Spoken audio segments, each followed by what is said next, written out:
Assalamualaikum warahmatullahi wabarakatuh. Waalaikumsalam. Kawan-kawan semua, kami mengucapkan terima kasih atas kehadirannya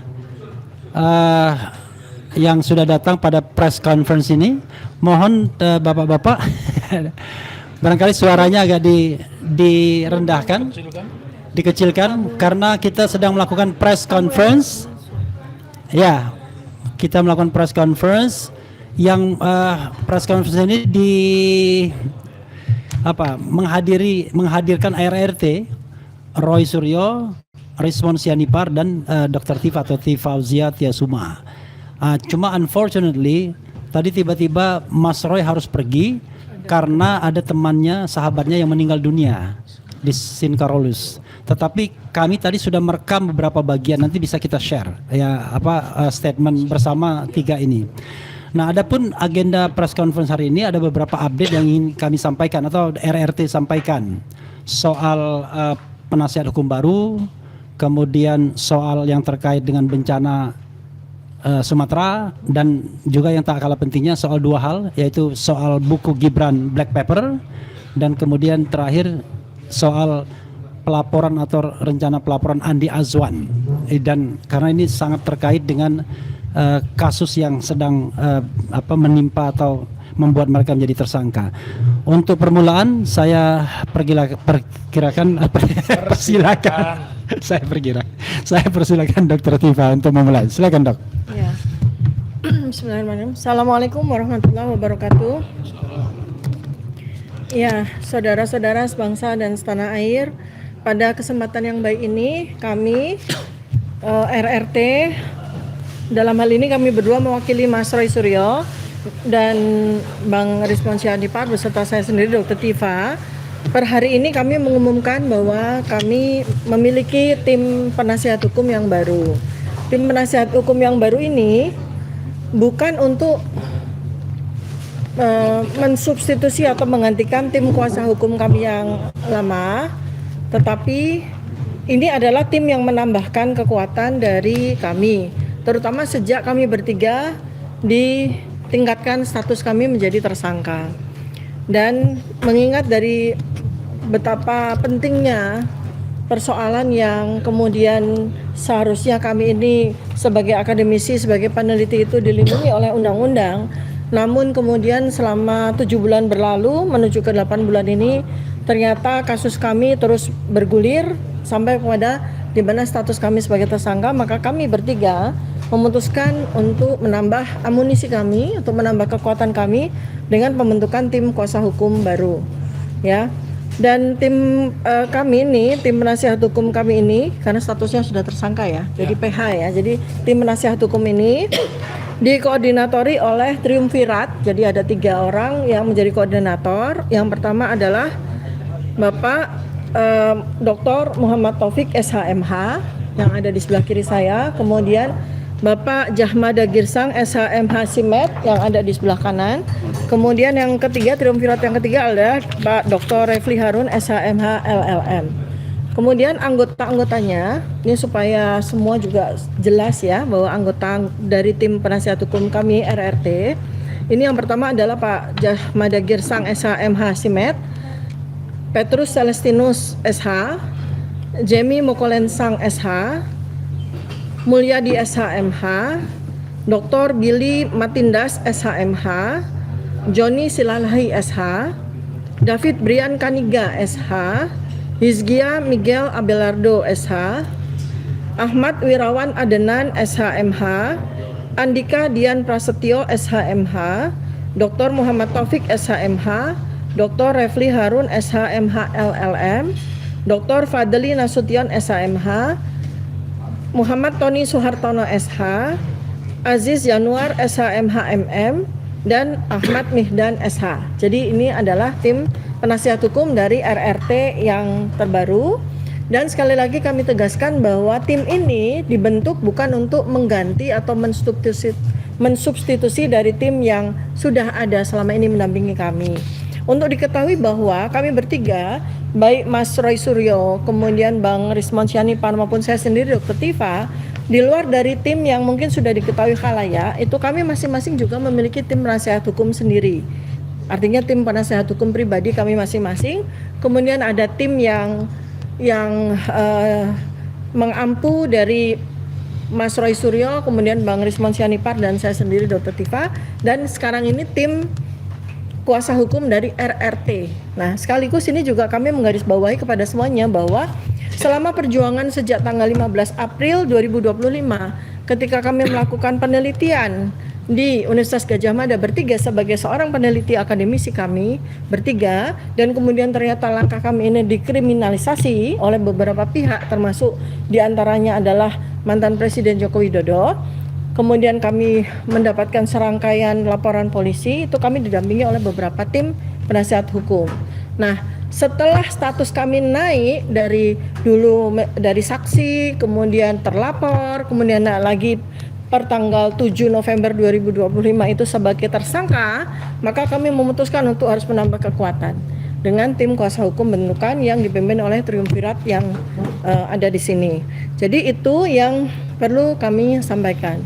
Kemudian yang kedua adalah, nanti bisa ditambahkan juga sama Mas. Yang kedua adalah, apakah kami sebagai akademisi dan peneliti itu surut langkah kami untuk terus menjalankan fungsi dan amanah kami sebagai peneliti untuk memberikan jawaban terhadap pertanyaan-pertanyaan yang selama ini menggelisahkan dan membuat rakyat Indonesia itu tidak mendapatkan kejelasan, di mana persoalan ijazah Joko Widodo itu sudah kami tunaikan tugas kami, sudah finish, sudah selesai. Dari sisi scientific base itu sudah selesai, dan hasil penelitian mengenai otentitas keaslian dari ijazah Joko Widodo sudah kami bukukan dalam buku Jokowi's White Paper. Kemudian pertanyaan besar yang kedua yang belum mendapatkan kejelasan adalah tentang status atau riwayat pendidikan Gibran Raka Buming Raka, dan itu menjadi penelitian kedua kami yang sekarang ini sedang kami jalankan, dan insya Allah kami juga akan pertanggungjawabkan dalam bentuk buku ilmiah yang sudah juga kami announce dengan judul bukunya adalah Gibran's Black Paper. Artinya itu terus berjalan. Ada rumors atau ada dugaan dari masyarakat yang beredar bahwa akibat dari penelitian yang kami lakukan terkait dengan riwayat pendidikan Gibran, di mana salah satu dari langkah action research kami action research kami yaitu salah satunya Mas Roy Suryo itu pergi ke Australia, ke Sydney untuk melakukan observational study bersama dengan para saksi, dan kemudian juga meneliti terkait dengan situs-situs ataupun tempat-tempat di mana diklaim itu sebagai tempat di mana Gibran kuliah atau sekolah di sana. Terus kemudian ketika Mas Roy Suryo itu pulang, kemudian status kami meningkat menjadi tersangka. Itu rumors yang beredar di masyarakat. Nah, apapun itu, kami perlu sampaikan bahwa kami tidak surut langkah. Jadi kami bertiga terus menjalankan penelitian ini karena ini adalah tugas dari peneliti untuk mendapatkan jawaban yang valid berbasis sains, ya. Itu pertanggungjawaban ilmiah kami. Nah, nanti apakah kemudian nanti akan ada persoalan lagi di kami gitu ya. Kami dikriminalisasi lagi gara-gara kami melakukan penelitian yang dilindungi sebetulnya oleh undang-undang, ya kami serahkan nanti nasihat hukum yang tentu saja kami akan sangat tunggu ya dari para penasihat hukum kami gitu. Kemudian yang ketiga adalah bahwa RRT pun juga sangat prihatin ya, sangat concern dengan bencana yang terjadi di Sumatera ya, di mana kami berpikir ya, karena kami masing-masing memiliki ilmunya untuk membantu bagaimana memecahkan persoalan yang terjadi akibat dari bencana banjir yang terjadi di Sumatera sesuai dengan ilmu yang kami miliki. Jadi RRT akan berkontribusi untuk menggunakan ilmu yang kami miliki untuk membantu agar bencana tersebut pertama adalah bisa diantisipasi agar tidak semakin meluas. Jadi artinya ada mitigasi risiko yang bisa kami lakukan dengan ilmu kami, baik dari ilmu digital forensik, ilmu telematika maupun ilmu epidemiologi yang saya miliki. Jadi kami akan kontribusi di situ. Kemudian selanjutnya juga kami akan melakukan langkah-langkah antisipasi dampak dari bencana itu yang kami lihat juga belum dilakukan secara komprehensif ataupun betul-betul sesuai dengan kebutuhannya, ya. Sebagai contoh dari ilmu saya nanti akan saya sampaikan, nanti Bang Rismon akan menambahkan dari ilmu beliau, ya. Jadi akan segera kami lakukan bersama-sama dengan teman-teman dan para epidemiolog yang sudah saya hubungi, ya, sudah kami hubungi. Kami akan melakukan epidemi radar for flood area, ya, early warning health surveillance. Jadi itu adalah bagaimana kita akan melakukan mapping, kemudian kita akan melakukan studi observasi terkait dengan kebutuhan-kebutuhan dan antisipasi apa yang terjadi pada daerah yang mengalami bencana tersebut. Ya, kemudian itu kami juga nanti akan lakukan berbasis digital, ya. Itu kemudian kami akan juga membuat laporan secara real time, pemetaan penyakit berbasis desa dan area. Kemudian kami akan melakukan pattern atau metode deteksi pola penyakit, ya, sebelum meledak. Jadi ini kan sebentar lagi itu akan terjadi pandemi akibat dari dampak bencana tersebut, ya. Nah, ini kontribusi kami. Kemudian kami juga akan melakukan mapping terhadap bakteri dan virus yang berkemungkinan akan muncul pasca bencana. Kemudian kami akan melakukan Community and Immunity Restoration Program atau yang kami singkat sebagai CIRP, ya. Jadi ini pasca banjir, sistem masyarakat secara kesehatan itu kan ambruk, hancur, sehingga kami akan melakukan beberapa metode yang nanti akan segera kami jalankan. Jadi itu dari saya. Selanjutnya mungkin Bang Rismon bisa melanjutkan, ya, dari apa yang kami sampaikan. Ya, saya menambahi, ya, beberapa poin yang ingin saya tambahkan. Ya. Pertama, terkait dengan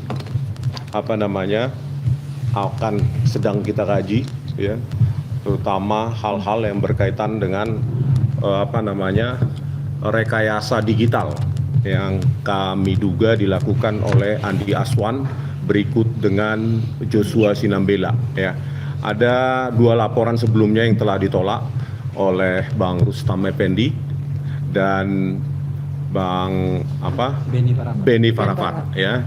2 orang tersebut telah melaporkan dan ditolak oleh Polda Metro Jaya yang sangat kami sayangkan. Oleh karena itu, ya, kami sekarang sedang bekerja, ya, untuk mengkaji secara ilmiah, ya, mengkaji dan mencari bukti-bukti, ya, bahwa kedua orang tersebut yaitu Joshua Sinambela dan Andi Aswan telah melakukan rekayasa digital dan melakukan kebohongan publik, menyebarkan berita bohong yang mengklaim bahwa mereka memiliki scan ijazah asli dari Pak Joko Widodo, ya. Padahal hal tersebut sangat gampang sebenarnya Polda Metro Jaya untuk menindaklanjuti, ya, hanya memeriksa metadata dari file yang diklaim oleh kedua orang tersebut. Sebenarnya hal tersebut sudah sangat gampang dilakukan, dalam 1 menit pun bisa selesai. Tetapi, ya, karena ditolaknya laporan oleh Bang Beni Parafat dan Bang Rustam Effendi oleh Polda Metro Jaya, maka kami akan mendukung, ya, dengan cara melakukan kajian ilmiah secara komprehensif, ya, dengan sangat-sangat detail dan komprehensif berbasis kajian ilmiah untuk dijadikan bukti, ya, bukti ilmiah bahwa telah dilakukan rekayasa sehingga apa yang diupload oleh Dian Sandi Utama hanya dengan teknik registrasi citra itu diklaim menjadi seolah-olah hasil scan ijazah Joko Widodo. Kami menginginkan, menghendaki agar Polda Metro Jaya bekerja secara profesional, ya, karena, ya, kami berkepentingan salah satu dari orang tersebut yaitu Joshua Sinambela adalah ahli yang digunakan oleh Polda Metro Jaya yang menuduh kami justru menuduh kami melakukan pengeditan dan manipulasi digital dengan cara atau metode yang tidak ilmiah. Padahal orang tersebutlah yang kami duga, ya, mengklaim merekayasa dengan teknik registrasi citra hasil yang diupload oleh Dian Sandi dilakukan pengubahan perspektif menjadi tegak lurus terhadap observer atau sejajar dengan layar dan diklaim sebagai hasil scan ijazah Joko Widodo yang asli. Oleh karena itu, siapapun nanti yang akan melaporkan, yang pasti RRT siap membackup dan memberikan kajian ilmiah, bukti-bukti ilmiah bahwa telah dilakukan manipulasi dan rekayasa oleh yang kami duga dilakukan oleh Joshua Sinambela dan atau Andi Aswan. Ya. Oke, selanjutnya tentang bencana ya. Kami mengikuti ya, terutama kampung saya juga dari Sumatera Utara, betapa dalam tanda kutip miskinnya data science dipakai dalam menentukan keputusan.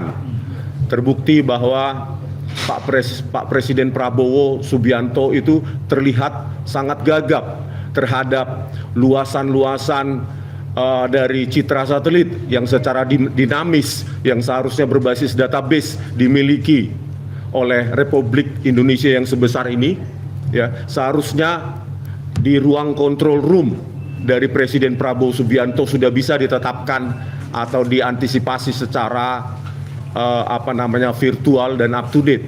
Tetapi apa yang kita lihat adalah ya penanganan tidak berbasis data science sama sekali. Oleh karena itu ya, karena kami memiliki korelasi dan relevansi penelitian yang sama ya, seharusnya kami diberikan kesempatan juga oleh Pak Prabowo Subianto untuk membuat aplikasi ya dynamic satellite images based on database yang seharusnya up to date dan itu harusnya setiap hari diupdate dan diinformasikan kepada Presiden Prabowo Subianto untuk mengamati, mengobservasi secara bukan hanya harian, bahkan mungkin detik by detik harusnya Presiden Prabowo Subianto terinformasi ya.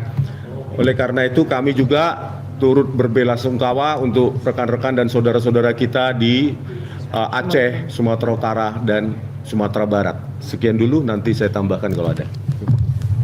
Oke. Soal Gibran Black Paper. Oh ya. Oh ya. Saya tambahkan sedikit tentang Gibran Black Paper ya. Itu sama ya, kompilasi dari 3 tulisan kami RRT dan bukan mungkin ada tambahan juga secara hukum oleh Bang Jagir atau Bang Refli ya, tetapi fondasinya adalah ya bukan untuk dendam pribadi, bukan untuk kepentingan kebencian based on hatred ya, bukan. Tetapi kita ingin ya besok ya KPU dalam menentukan setidaknya wakil presiden dan presiden itu berdasarkan data yang benar-benar sudah tervalidasi dan itu diumumkan kepada publik.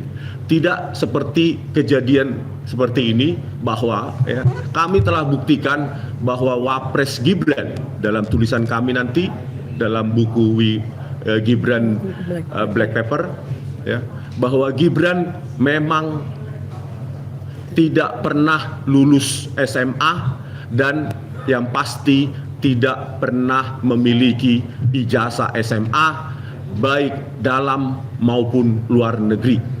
Apapun dampak hukumnya dan dampak ketatanegaraannya itu di luar skop atau domain kami sebagai peneliti. Ya, begitu.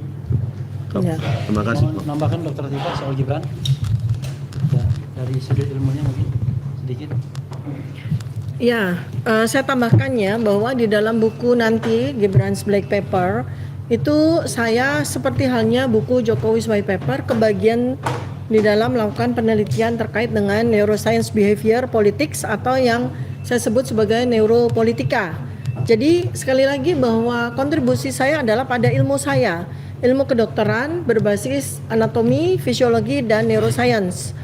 Ini juga rumors banyak beredar yang mengatakan bahwa Dr. Tifa itu tidak melakukan pekerjaan sesuai dengan domainnya, ikut-ikutan melakukan digital forensik dan sebagainya, itu salah besar ya. Jadi yang saya lakukan adalah yang saya sebut sebagai ilmu neuropolitika. Dan ilmu ini juga saya aplikasikan pada penelitian saya terkait dengan Gibran Rakabuming Raka.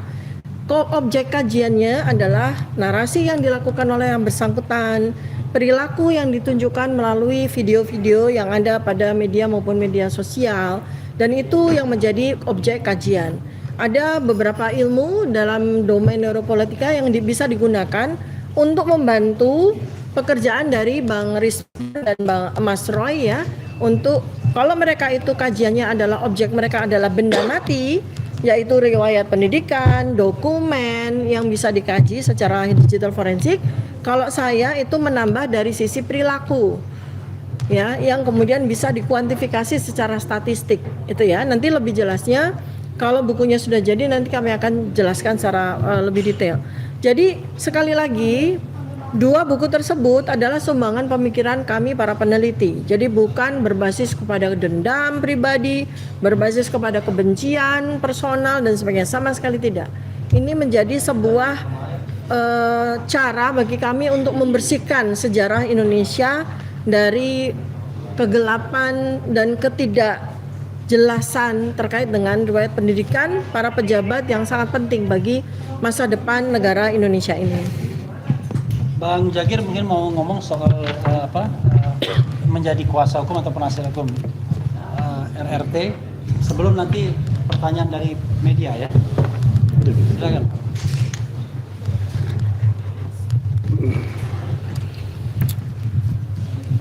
Baik, terima kasih rekan-rekan jurnalis dan prinsipal yang ada di sini adalah Bang Rismon Sianipar sama Mbak Tipa, karena Mas Roy ada urusan tiba-tiba. Baik, kami akan sampaikan tadi sebenarnya sudah sangat jelas ya yang disampaikan oleh Mbak Tipa tentang kuasa hukum sekarang ini. Jadi saya menjelaskan kuasa hukum sekarang ini adalah 3 tombak utama, Bang Refli Harun, Muhammad Taufik dan saya Jamari Girsang. Tapi kita membawa tim masing-masing juga. Ini bukan tidak ada hubungan dengan yang sebelumnya, tetap ada. Cuman barangkali kalau kita simpulkan adalah dari dasar pemberian kuasa dalam ilmu hukum itu adalah tentu kebutuhan daripada prinsipal atau klien kita masing-masing. Kenapa diperlukan? Mereka lah yang paling tahu jawabannya. Nah, oleh sebab itu saya kira tidak menyalahi untuk tim kuasa hukum yang baru ini, tim kuasa hukum baru RT ini adalah tetap bersinergi dengan yang ada, tapi catatannya mungkin ada pengkhususan spesialisasi masing-masing. Jadi antara kami bertiga, Dr. Refli Harun, Dr. Muhammad Taufik dan saya sendiri, tentu ada spesifikasi masing-masing. Kalau sebut keahlian barangkali terlalu berlebihan, tapi itulah yang dibutuhkan dalam perkembangan penanganan perkara ini. Yang ketiga, barangkali perkara ini tidak statis. Perkara yang ada di Polda khususnya itu dinamis. Nah, untuk itu kita harus antisipasi arahnya kemana. Barangkali kalau ditanya arahnya kemana, sampai sekarang barangkali tidak ada yang bisa menjawab. Untuk itulah dibentuk tim kuasa hukum ini ya, untuk mengantisipasi hal-hal yang ada di Polda Metro Jaya. Itu barangkali tentang kuasa hukum. Kemudian tentang katakanlah pekerjaan atau hal-hal yang lain akan dilakukan oleh RRT ini adalah khususnya tentang buku Gibran Black Paper. Saya mau sampaikan, sejak awal saya menangani perkara ini ada satu kekhususan yang saya berikan kepada tim ini. Jangan lupa dalam penelitian itu ada adagium no problem no research. Jadi kalau ada problem di bangsa ini, kemudian ada orang yang merisetnya, seharusnya kita bersyukur. Ya, berapa orang yang ada di bangsa ini seperti yang bertiga? Tidak ada. Seperti yang disampaikan oleh klien kami Rismond tentang banjir ini pun seharusnya perlu riset, kan begitu. Nah, ini yang kelemahan kita. Jadi oleh sebab itu, buku apapun yang dikarang selanjutnya adalah itu based on problem yang ada dulu di bangsa ini. Tidak kucuk-kucuk tiba-tiba diteliti. Sama dengan Jokowi White Paper. Itu juga ada problem pertama kan. Jadi yang bertiga ini hanya melanjutkan itu, menelitinya secara basic scientific. Begitu ya. Jadi kembali yang saya tekankan, saya selaku penasihat hukum mereka ini sedang bekerja secara ilmiah. Oleh sebab itu, kalau dijangkau dibenturkan secara hukum, rasanya tidak logik. Nah, inilah perlunya kami penasihat hukum untuk langkah-langkah berikutnya dari RRT, Roy, Rismond, dan Tifa. Mungkin sementara begitu dulu dari saya, Bang Refli. Oke, silakan kalau ada yang mau bertanya. Tapi biasanya malu-malu tuh. Sudah selesai baru tanya. Ada yang mau tanya dari TV One mau tanya? MNC? Ada yang mau tanya? Monggo, saya jawab. Hah? Cukup. Ini Ada yang mau ditambahkan? Oke. Tambahkan dulu atau ada yang mau tanya dulu? Sekalian nanti ditambahkan lalu closing. Oke ya? Ini kalian ini kayaknya foto apa? Kameramen semua ya. Oke, silakan. Dokter. Ya, ini saya mau menambahkan dari aspek begini.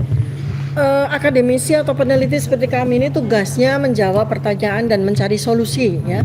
Jadi pertama ketika kasus ini meluas ya selama berbulan-bulan dan diliput oleh para media, itu tentang pertanyaan yang berkaitan dengan ijazah. Dalam hal ini adalah Pak Joko Widodo. Kemudian berikutnya ada pertanyaan lagi yang sangat penting juga, yaitu terkait dengan riwayat pendidikan Gibran Raka Buming Raka. Maka kami terpanggil untuk melakukan penelitian tersebut dengan menggunakan ilmu kami. Nah, sekarang ini ada lagi persoalan besar yang melanda negara Republik Indonesia, yaitu bencana besar Sumatera. Dan untuk diketahui bahwa bencana ini belumlah berakhir ya. Karena situasi yang terjadi, kerusakan hutan dan sebagainya itu akan terus menjadi sebuah domino efek. Maka kami bertiga kembali lagi terpanggil untuk mencarikan solusi atas bencana ini dengan menggunakan ilmu kami ya. Jadi itu yang perlu kami tekankan betul, bahwa ketika seorang akademisi, peneliti, ilmuwan sedang bekerja, mohon jangan diganggu dengan upaya-upaya pemindaan dan sebagainya. Sebab ilmu kami sangat penting. Ilmu kami sangat berguna untuk rakyat Indonesia. Ya, jadi ini kami sekarang ini mulai untuk melakukan pengkajian dan kemudian mencari solusi berbasis data science atas bencana besar Sumatera, ya, dengan menggunakan ilmu epidemiologi, ilmu biosurveillance dan menggunakan ilmu data digital forensik. Itu sekali lagi kami tekankan di sini. Bayangkan kalau para ilmuwan seperti kami ketika sedang menjalankan tugasnya kemudian dikriminalisasi dan dipidana, alangkah sangat ruginya Indonesia. Demikian yang bisa saya sampaikan, mudah-mudahan bermanfaat penjelasan kami dan mohon doanya agar kami bertiga, Roy Suryo, Rismond Syanipar dan saya Dr. Tifa bisa menjalankan fungsi dan tugas kami untuk membantu mengatasi bencana besar Sumatera dengan cepat. Terima kasih. Assalamualaikum warahmatullahi wabarakatuh. Waalaikumsalam warahmatullahi wabarakatuh. Ini apa ini? Sama-sama. Yang ini. Ya, kawan-kawan semua, secara teknis sudah selesai ya press conference-nya, kecuali ada yang mau bertanya. Tetapi saya hanya ingin mengatakan di samping saya ada Al-Katiri, salah satu lawyer juga, tetapi setelah sesi ini selesai ya, kalau mau bertanya mengenai perkembangan soal ijazah Jokowi yang ditutup itu, ternyata KPU mengundang untuk melihat yang lengkapnya, yang 9 item ditutup. Kemudian juga ada pengalaman mengenai Bonatua Silalahi yang tiba-tiba mencabut kuasa, dan itu konon ya diduga terkait dengan Gibran juga, karena Gibran ini kan sesuatu yang pasti akan naik ke permukaan masih sebagai wakil presiden dan potensi untuk impeachment ada. Itu saja ya, kita cukupkan. Mudah-mudahan bermanfaat dan kita nanti kapan-kapan mengundang kawan-kawan untuk RRT update ya, mudah-mudahan. Wassalamualaikum warahmatullahi wabarakatuh.